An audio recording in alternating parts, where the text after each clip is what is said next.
अस्सलाम वालेकुम दोस्तों, आज की बहुत अहम ख़बर और सबसे बड़ी ख़बर इस वक्त की जो है दोस्तों, जो मेरी निगाहों के सामने है, ये ख़बर बिहार के सीमांचल से आ रही है। AIM के नेता यानी असदुद्दीन ओवैसी की पार्टी के 5 नेता जीतकर जो सदन में पहुँचे हैं, जिन्होंने अपनी क्षेत्र की खुशहाली के लिए, अपने क्षेत्र में तरक्की के लिए आवाज़ उठाई है।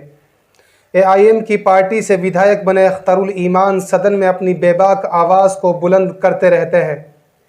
गरीबों के दर्द को, गरीबों की पीड़ा को विधानसभा में पहुंचाने का काम करते रहते हैं। आज की लाइव तस्वीरें दोस्तों मैं आपको दिखाऊंगा। AIM के विधायक को विधानसभा से मार्शल आउट कर दिया गया है।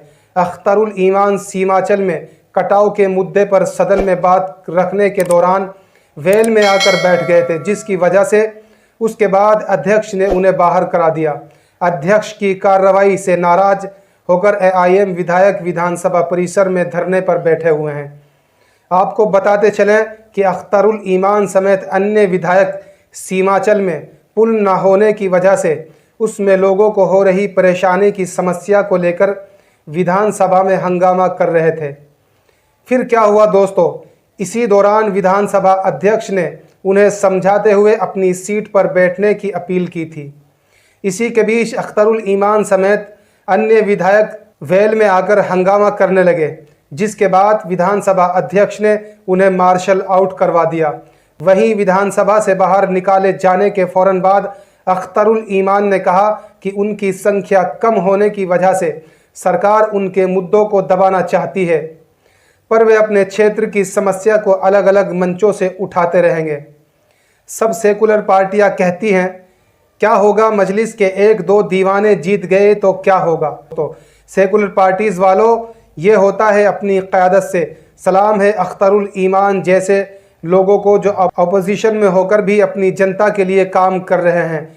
एक भाई ने ट्वीट किया है दोस्तों, नीतीश कुमार जी, अवाम ने अख्तरुल ईमान 5 को चुनकर सदन में भेजा है, उनके हित की बात करने के लिए, ना कि चुप रहने के लिए। आप सभी जानते हैं कि सीमांचल का इलाका हर साल बाढ़ से किस कदर तबाह और बर्बाद हो जाता है। अगर अख्तरुल ईमान कटाव रोकने की बात करते हैं तो इसमें दिक्कत क्या आती है साहब। दरअसल दोस्तों, अख्तरुल ईमान चाहते हैं जो हर साल बाढ़ का पानी सीमांचल में घुस जाता है, जिस वजह से सैकड़ों मकान हर साल पानी में डूब जाते हैं, जाने के लिए रास्ता नहीं बचता। उस रास्ते को काटकर दूसरा रास्ता बदल दिया जाए ताकि सीमांचल की जनता हर साल बाढ़ से परेशान ना हो। दोस्तों, आज की वीडियो में बस इतना ही। अब हम चलते हैं, जाने की इजाज़त दीजिए।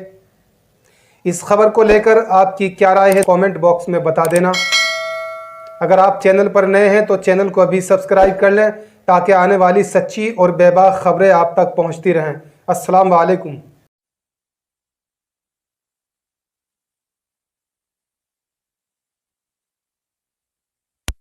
क्या हुआ? आज 2 साल से हम लोग मांग कर रहे हैं, 1.5 साल से, कि सीमांचल में हमारी बस्तियां कटी रही हैं और इस वक्त भी कटाव जारी है वहां पर। लेकिन 2000 लोग विस्थापित हो गए हैं, उसके बावजूद भी सरकार वहां कटाव रोधक काम नहीं करा रही है। हमारे 2000 से ज्यादा लोग विस्थापित हो गए हैं। लगभग दर्जनों बस्तियां हमारी कट गई है, नदी में विलीन हो गई है। सरकारी सड़क, पुलिया वो ध्वस्त होकर रह गए हैं और वहां पर दर्जनों लोग डूब के मर रहे हैं। पुलियों का भी मामला नहीं हो रहा है और कटावग्रस्त बस्तियों को आज बचाने के लिए ग्राम सुरक्षा में कार्य नहीं कराया जा रहा है। इसलिए हम लोग जेल में बैठे हैं। हम लोग को मार्शल आउट किया गया है। हम लोग का काम जब तक नहीं होगा हम लोग ये पर धरना दिए हुए हैं। सर, आपको पकड़ के लाया गया अंदर से? पकड़ के नहीं गया, मार्शल आउट किया गया मुझको। तो मैं क्या कर सकता हूँ, मैं कमजोर हूँ इसी वजह से।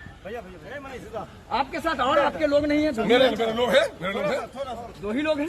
2 ही लोग नहीं है।